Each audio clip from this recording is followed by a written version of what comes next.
may have one mediocre engineer or one mediocre software engineer ambaye ukimpa kodi yako anaweza kaongeza hata bugs na akaiharibu kabisa hiyo code, ama one exceptional engineer who can drive value of this company like 1,000 times in a weekend.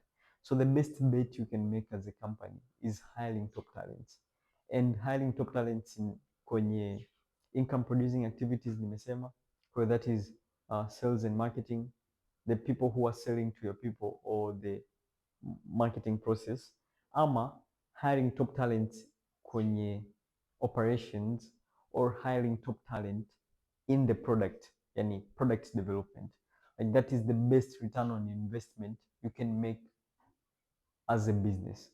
Na ukiangalia, this is the main reason all these big companies are competing in just acquiring talent. Like Facebook, Meta signs talents by giving them $100 million bonuses, kwamba ukikubali kufanya na sisi kazi, we're going to give you a bonus of $100 million. Tunaweza tukakupa equity kwenye kampuni. We're going to give you these massive salaries just to get people to work with them.